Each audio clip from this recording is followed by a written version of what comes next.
From the deck of a giant ocean liner, visit of Manhattan Island.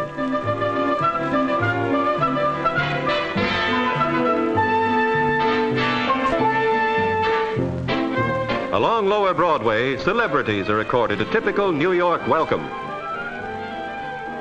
Wall Street, a mad canyon in the heart of New York's financial district.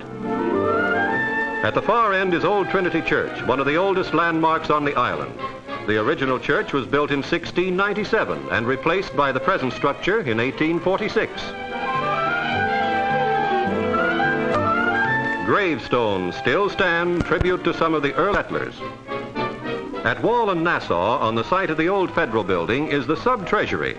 It was here that George Washington took oath of office as first President of the United States. At Broad and Wall is the imposing Stock Exchange, the financial pulse of America, where ticker tape measures the fluctuating fortunes of the nation. Dominating New York City Hall is the Municipal Building, an imposing modern structure. City Hall is one of the few surviving landmarks of little old New York.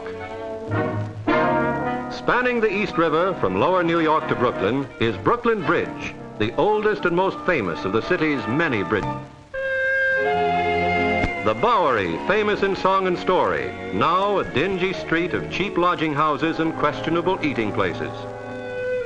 On the Lower East Side, the pushcart market still survives amidst much price cutting. Nearby is Chinatown, and Mott Street is its Broadway. The surroundings are exotic. Thousands of Orientals live here in their own peculiar way.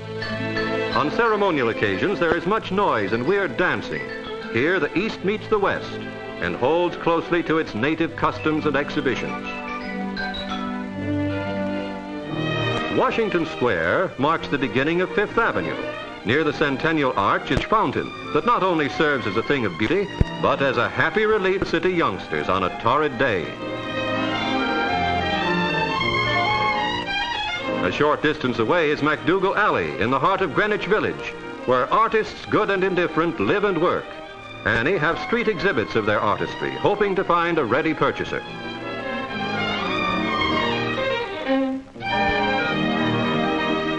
The Church of the Transfiguration, lovingly known as the Little Church Around the Corner, is famous for its romantic weddings. It is a shrine to the people of the church.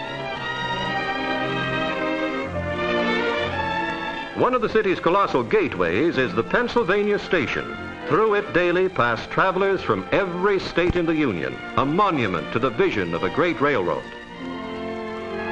On the site of the old Waldorf Astoria Hotel now stands the Empire State Building, the tallest structure in the world, 102 stories high. Its gigantic tower dominates the city and can be seen from nearly everywhere. Another Midtown skyscraper is the Chrysler Building with its flashing silver spire. New York's famous Crossroad and one of the busiest, a smart shopping center where thousands pass daily. Autos, taxis, and buses move in an unending stream. Here stands the public library with 3.5 million volumes within its massive walls. Its friendly pigeons never want for food. A great fountain of knowledge in a great metropolis. In the very heart of New York City stands St. Patrick's Cathedral, one of the most beautiful churches on this continent. Each year, the Easter Parade brings out much finery and startling millinery, and some unusual participants.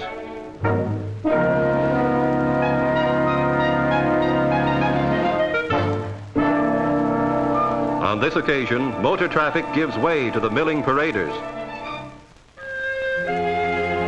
Directly opposite the cathedral and towering above it is Rockefeller Center, a city within a city, 15 acres of mighty white buildings reaching to the sky. In the spring, the terraced plazas with their fountains and magnificent flowers are a thing of beauty never to be forgotten. 150,000 people pass through the portals of these buildings daily.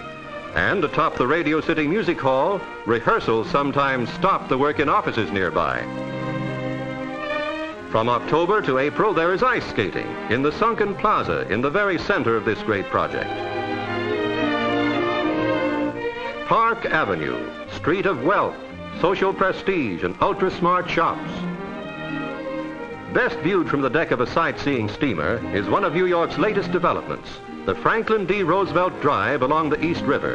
It runs almost the entire length of the island. When winter comes, Central Park takes on a cloak of white, reminiscent of the frozen pond back home. There is fine skating and oft-times organized winter sport contests. Springtime unfolds a garden in the city's heart, its four sides lined with stately buildings set in a tapestry of green. The obelisk, popularly known as Cleopatra Needle, brings to Central Park a reminder of old Egypt. Here is a paradise for candid camera fans, especially at the zoo, where there is never a lack of models. The polar bears, transplanted from their frozen north, seem quite at home.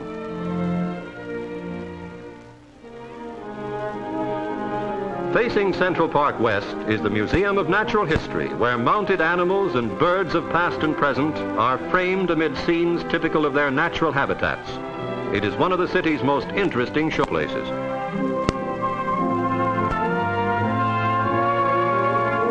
To the west, along the Hudson River, runs the Way, a thoroughly running the of Manhattan Island, with many buildings. Prominent among them is the tomb of Jen Grant, which is open to the public. Harlem, land of swing and jive, where the world learns how to sing and dance. Graceful yet imposing is George Washington Bridge. Spanning the Hudson River from upper New York, it leads to the New Jersey shore and the pond.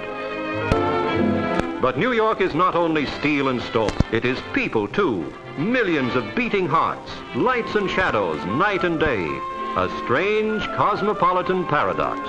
A city that never sleeps. Its spinning tempo carries on. A wonder city.